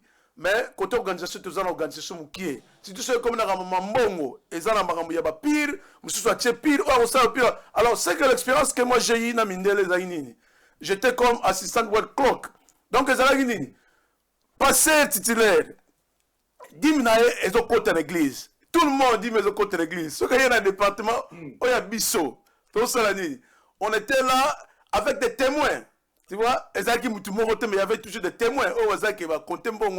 Moi, j'étais là juste pour enregistrer. Après, je continue et qu'il y a une banque. Tu vois, donc il y a une banque. À la fin de l'année, les membres sont obligés à avoir un rapport au l'église. Et puis, les membres ont un rapport obligés à mener auprès de l'État. Pour la base à l'exonérer, l'église, tout et tout. Mais par rapport à nous maintenant, dans l'église d'Abisso, parce que question biso awa et qu'on menait vraiment ta ebele moi to konya ngozate peut-être ko kata to ko kolukela ngo mukolo mususu to fungula yango bien mais en bref biso to sambela mingi mais so comme na domaine de finance ils ont créé ba confusion belé ils ont créé ba conflit yango ça la ba séparation mingi na l'église parce que to lingi vérité te na domaine ya finance dans nos églises donc église pas na biso c'est que moi j'ai marqué. Un pasteur, la boss, ce n'est pas un leader de l'église, mais c'est un boss. Donc, comme la différence, c'est un boss à Koloba, Salaboy. Mais un leader à Koloba, ce qui te salibou, est-ce que c'est malam? C'est ça que j'ai remarqué maintenant, na balingomba la biso, toujours mon maintenant, la séparation, parce que les finances, ils ont éclaircissement. Voilà peut-être les acquis, mais point il y a question, comment gérer les finances dans l'église. Je pense que pasteur, tout le monde jour monsieur na basal na nza monsieur ba meka ko développer yango malamu mais na moni question monsieur ya na bité so za loko ba ki savoir après sa question monsieur et awa ya bon na moni loko wana za na raison parce que na moni yo comme monsieur na côté nanga moni ke rosimba te ke osenga muto mususu azali peut-être na moi idée moko contraire na écriture et ko ke le kitoko comme qui moi qu'on débattre l'olenge na lobaki ezali ça dépend il y a ba organisation il y a église na église peut-être ba membre baza moké et vous allez la facilité ça là peut-être donc il y a toujours organisation na ndenge eza ko salema donc c'est un peu ça et le pour lobby vraiment eza ndenge conception ça là qui mais en tant que l'église de Dieu ezali organisation l'église de Dieu sur la terre ezali une assemblée selon bateau pour toi business yango bachaka ba organigramme nyonso wana quand il y a le projet projet ce que zali et ko sala gérance ya finance et dans la kitoko ce qui va projet mutaka ko sala administration il y a des projets que dans le projet ya ko sala boya yango pesa ka église kende mais ce qui finance et côté bon côté bo électrique direct sans ma projet, moi, église est volée exact. Mais il y a aussi des églises dans le Congo, où basala dans l'école, et dans l'église dans le Congo, où basala dans l'hôpital, et dans l'église dans le Congo, où basala dans biloko kwa minene ba ONG. Amen. Dans le Congo, mo Kristo, oza individu, mais au kiti, au bandi ko sunga batu. Amen. Donc, comme ça, salaki, et dans l'église na ko ko sala yango. Amen. Amen. L'église ko sala moi ONG na organisation wana. Amen. Église mbongo za kokota pasteur aza na 4-5 mapampa azoganga na na mapango asala de côté nyonso ezokota na église otali na église ndenge ezali situation église ezali eza terrible donc ça dépend il y a église na organisation na organigramme il y a église. Amen. Voilà, merci mingi pasteur Doudou pona koyanola motuna oyo na kantine de ko atindi question oyo ajoyano. Prochaine fois, tu vas un peu comme maintenant. On a toqué dans le sa question, monsieur Zali Awa, Balobi, comment faire grandir une église, pasteur Doudou? Ce qui est dans une église primitive, nous avons une église, la Bible l'a été, non spirituellement, c'est Dieu lui-même ajoute à bateau. Balobi est une église primitive, et il y a un âme qui a ajouté, Bangomoko. Yango comme on a tiré le bofan église mutumo à côté de l'église à prier tant au tuli bato sika au tuli au tu vas par le bin ngamo na okaka musique na côté donc premièrement spirituellement ezali Saint-Esprit a koyi komema ba âme. Mais eza eloko tobenga toujours na administration ya église. Église oyo administration eza bien posée, société oyo eza na administration eza bien posée, okomona ete ba résident ngo esalemaka. Il faut toujours organiser. Ce qui oza ko organiser, lelo tokomi na biso na ba médias. Il faut faire peut-être un enseignement, qu'on s'en la boyer, qu'on s'en la publicité, ça ne dérange pas. Et dans l'évangélisation. Parce que n'importe où, peut-être, moi, que nous bêtes dans notre porte, les alités, nous sommes en Congo. Au monde, ah, son bandika kandeko, bon, la motema, nzamba ligno, na bandako batu, peut-être, au monde, et qu'on dérange, peut-être, na balabala, peut-être, et si ka marché, na ba shop, au koui ko sala ngo, au koui ko kanga. Mais le système d'administration pamphlet.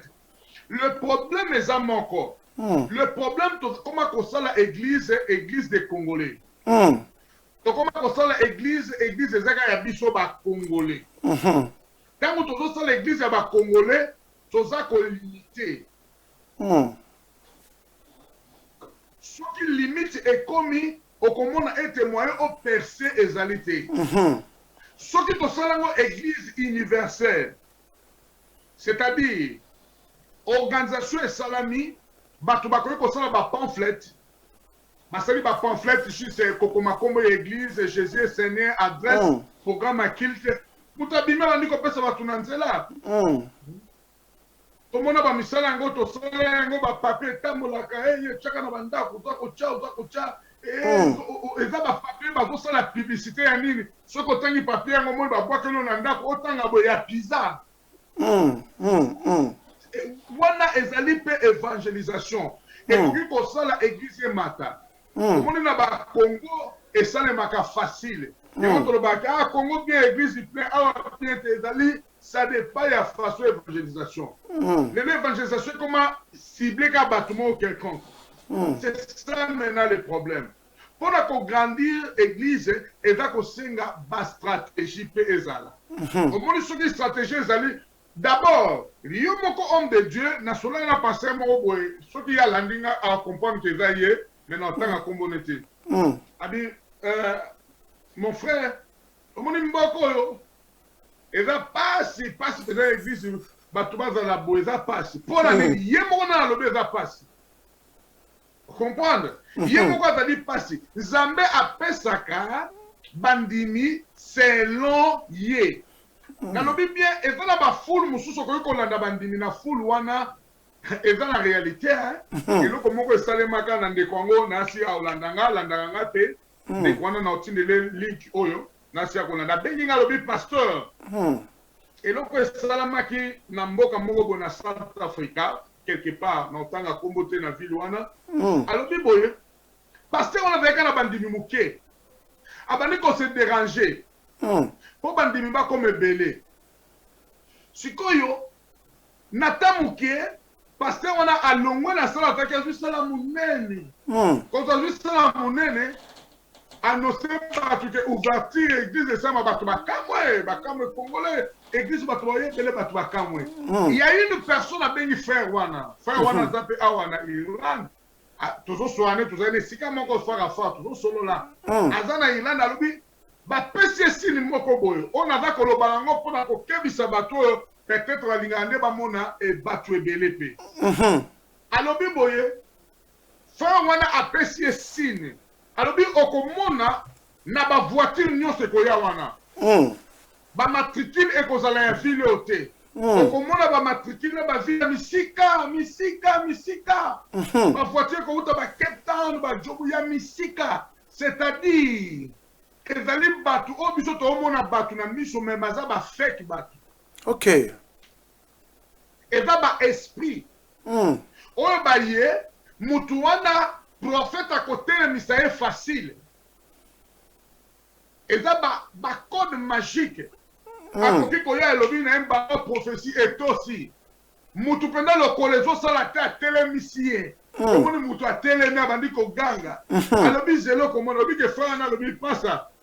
Na kendaki na yoki a fona mona alobi akiti atali amoni mituke parka jour ya ouverture auki nzoto sikoyo makambo nyonso banda olobani ya abomoni kaka nde naza bana bani olenga okola mwana moke papa nalobi nalengi na bandi kotala ka ndenge alobaki bamiracle bandi kosalema kuna baprophétie abi non sikoyo bato wana batikaka pete aza na bato ti libanda me abanda koganga kaka yo oza na poto olingi miracle yaka esika nazali babanda kobenga bato mpo balingi bato ya vrai baya okomona bango na batv papa oza berger nini okocontrôle plus de 5000 membres yo moko waite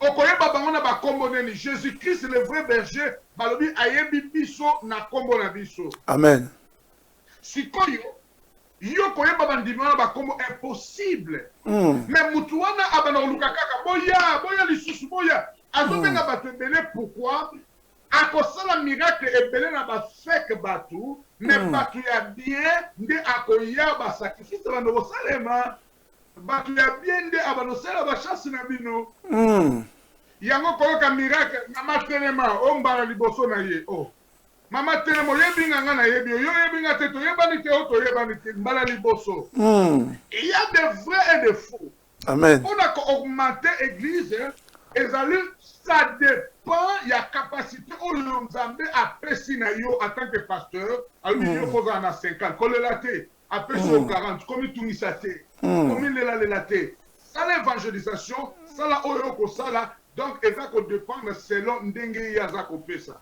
amen merci pasteur Doudou je pense que vraiment tozwi tamingi c'est presque 1h36 minutes et 34 secondes déjà depuis to fongolaki émission oyo nakanisi tokoyebisala bandeko tokomi na suka ya deuxième partie na biso ya à la découverte de l'histoire et l'organisation de l'église avec notre invité spécial le pasteur Doudou Mbala. Voilà, na invité pasteur Doudou soki moi liloba suka ezali ya moto suki sa émission na biso soki okoki kozwa moi 2 minutes ya encourager bana nzambe epe kopesa exactement ba programme ya lingomba na yo pe bandeko bakoki kocontacter ololenge nini maloba o mboka yo. Vraiment to papa lisusu nzambe aza malamu lobi lisusu merci et on a connu ça na bandeko nyonso baza kolanda biso direction église eza na Goloé.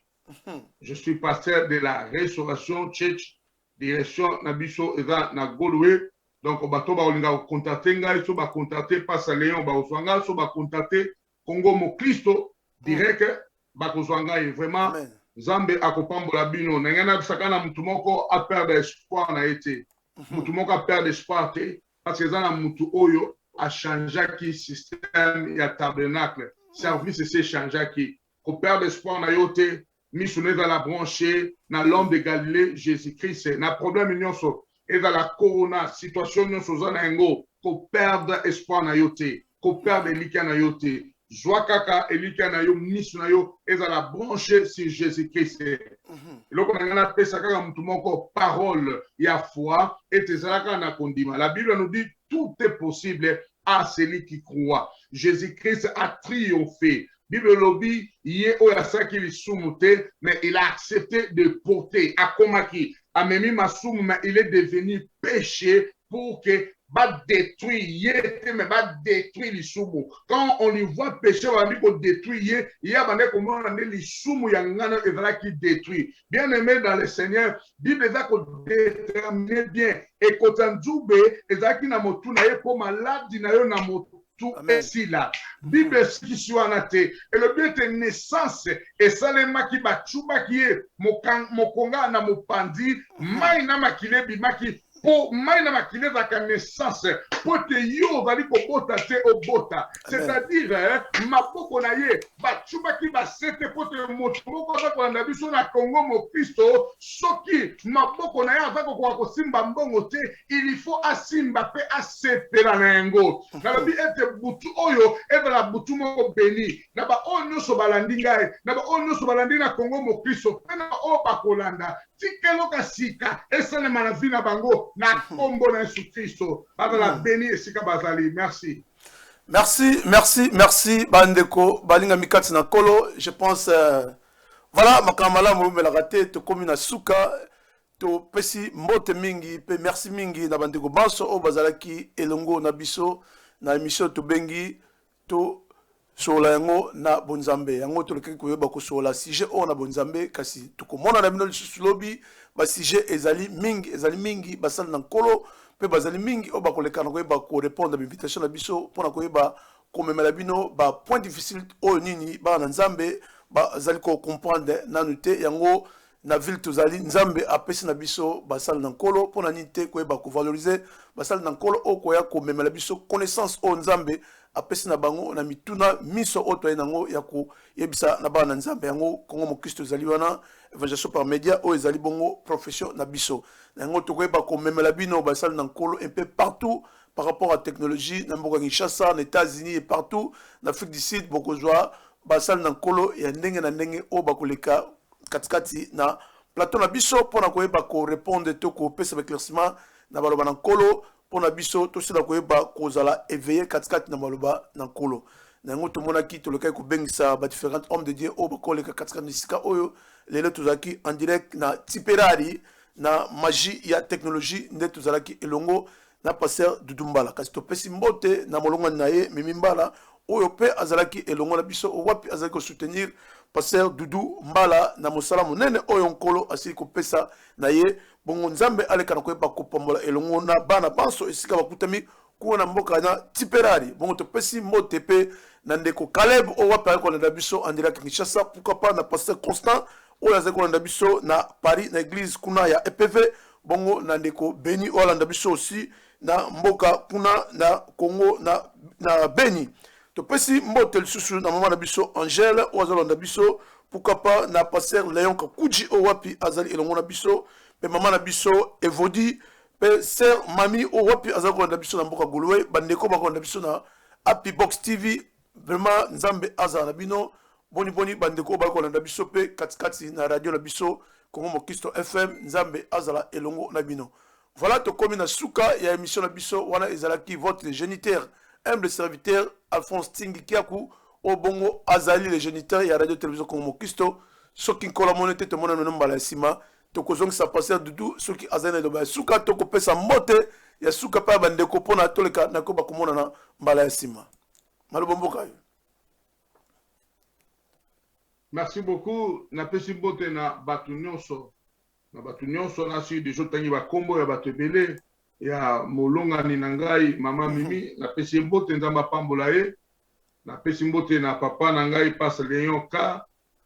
Yo moko complété nzamba pambola ye sikazali na molonga ni mama tete tout le monde. Na lobi nzambe apambola bino nyonso bozala béni.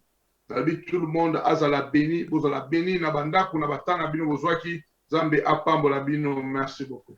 Merci beaucoup, pasteur Dudu. Tu connais quand même tika nkolo ale kana koyeba ko zalana yo kasi yamba rokende okopesa biso libonde li asukapo biso to ali bongo chaîne chrétienne et senga na biso peto kabona na libonde li bongo lokolo zali mosali na nkolo o azali na pakolo mina nkolo o ba kokanga mission na libonde li. To bondeli na kombo na Yesu Kristo ndenge Bible lobi na Hébreux 9:24, babi, car Christ n'est pas entré dans un sanctuaire des mains d'hommes. Alléluia. Ye akotaki na sanctuaire o basala maboka batute. Ye andimaki afanda na motema na yo. Alobi ete akopone sika moko te, akofanda na ndaku moko te, me andimi afanda na motema na yo. Tika ete Nzambe oyo andimi kofanda na motema na asala bolamu na kombo na Yesu Kristo. Na lobi lisusu naza ko déclarer bolamu ya Nzambe elanda yo. Eza teke a cause ya babien na yo te, a cause kaka ya arche. Alléluia. Arche oyo yemoko Christ. O arche telemaki afandi katikati na yo. Tika bolamu elanda yo. Tika bolamu elanda yo. tika ete okoma intouchable bainyoso bakobundisa yo. La Bible me dit, Jésus-Christ a dit, celui qui m'a vu a vu le Père. Celui qui a vu le Père m'a vu. C'est-à-dire, le Jésus là maintenant habite en toi. C'est-à-dire, yena papa bazaka tikati na yo. Tika te yo comme intouchable au nom puissant de Jésus-Christ. Dans le Bible, Congo mon Christ est dans la bénie. L'hypothèse est dans la bénie. Maman Orti, on a toujours permis papa dans la bénie. Dans la bango dans la bénie. Dans business la bango dans la bénie. Amen. Comme na Yesu Christo. Nous sommes à la chaîne oh na lobi pas dans la bénie. Amen. Comme na Yesu Christo. Merci pour la bonne na grâce na yo au nom de Jésus-Christ. Amen. Amen. Voilà, merci Pasteur Doudou, que Dieu vous bénisse, tout le monde a dit Mbala et Asima. Voilà, bien aimé dans le Seigneur, je pense que Ezra Kiwana, Radio Télévision Congo Mon Christ, au Wapi Tozaki, en direct de Tiperari et pas Wapi, Toyambela Gibino, Mosal Nankolo, le Pasteur Doudou Mbala. Tikankolo Alekanakoe Bako, Pambola Bino Nyoso, na Lolenge, vous avez coupé sa chaîne d'Abisso Confiance, Tikanzambe Azara et Longola Bino Basso. Vraiment, ce qui est ce moment était tout le monde dans la cima, Boenka, na Polanda, ba programme na biso toujours, na radio télévision comme mon Christo, lobby, tous na programme sous tout côté na bino, ba notification, kastoko senga na bino baso, pour s'abonner na Congo mon Christo TV, kuna na chaîne na biso na YouTube. Nzambe Azara et Longo na bino, pourquoi pas pour s'abonner na page na biso, parce que na profil, tous allez déjà à Rutonda, cache pour s'abonner na page na biso, ils ont un logo bleu, Congo mon Christo, la chaîne chrétienne. Kunande tokoeba kozana bine longo pona kozaba notification à chaque fois. Bongo toyebi biso émission na biso to solongo le bonzambe to bandaka na kantique. Bongo lelo to tshela kibino ser na biso Liz Manzambi o wapi aimbeli biso lo yembo ya kitoko na ngo to kozong semelo lo yembo o Liz Manzambi simana ngo to koleka na koyeba kusisa émission na biso soki nzamba zongite to kutana nomba la simal susu Nzambe aza elongo na bino. Alléluia alléluia alléluia alléluia. Hallelujah, praise the Lord. Hallelujah, hallelujah, hallelujah, hallelujah.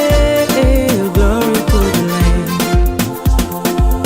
Je vois le miracle arrive, j'entends le miracle arriver, je sens qu'un miracle arrive, un miracle arrive, un miracle arrive.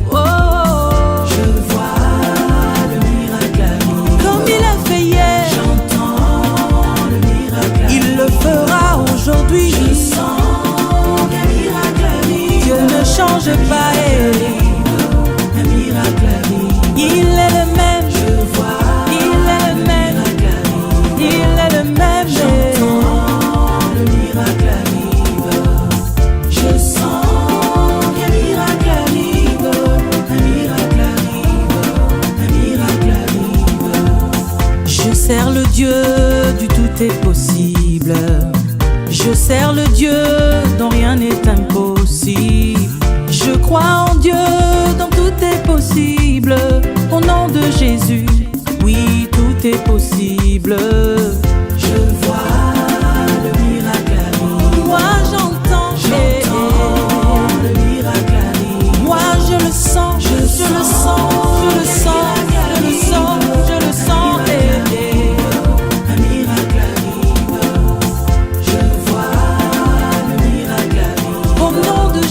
J'entends le miracle arrive. Moi je vois, moi je crois, moi je vois, moi j'entends, moi je sens. Le miracle arrive. Comme s'annonce la pluie, j'entends les tonnerres. Comme s'annonce la pluie, je vois les éclairs. Comme s'annonce la pluie, moi je vois le miracle. Au nom de Jésus, moi je vois le miracle. Je vois le miracle. Je vois une pluie de miracles sur ta vie. Je le déclare. Je sens. Il en sera ainsi. Cette année ne finira pas ainsi. Tu verras des miracles. Je vois. Ce que tu confesses, c'est ce qui t'arrive. J'entends. Alors, confesse ton miracle. Il en sera ainsi. Un miracle arrive.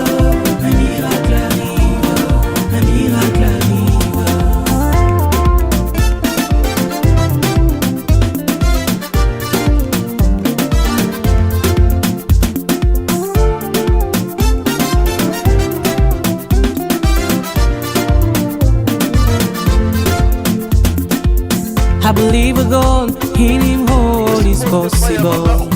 I believe a God, nothing is impossible. I believe in God, so everything is possible. In the name of Jesus, everything is possible.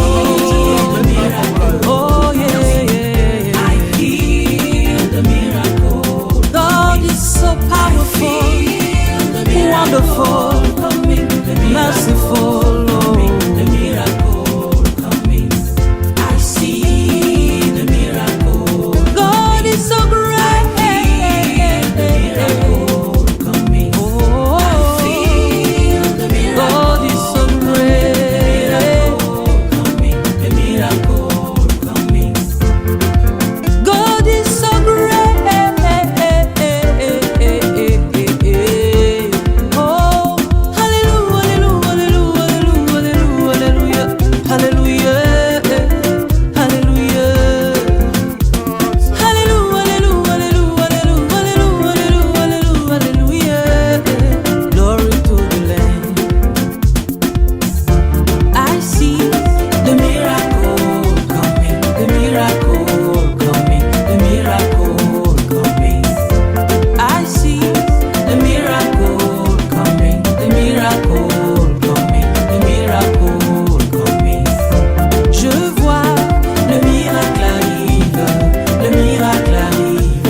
Merci bandeko balinga mikati na kolo na kati tokomi na suka ya émission na biso tika nkolo alekana koyeba ko pambola bino banso o bozaki connecté katikati na radio télévision comme Christo Nzambe ya lola apambola bino banso te remercier na régie kuna mama na biso Hortense o ya simbaki caméra na son tika Nzambe alekana koyeba ko pambola et puis na réalisation tozaki toujours na mama Hortense o wapi azalaki réalisateur et émission na biso oyo mkona lelo to bengi to solango na bonzambe. Voilà tika nkolo alekana ko pambola bino banso to mona na mino mbala na sima présentateur ezalaki le frère Alphonse Tingi qui a ku opazali moko ya géniteur ya radio télévision comme Christo soki nkolo zongite to mona no mbala sima. Merci beaucoup, que Dieu vous bénisse. Bye bye.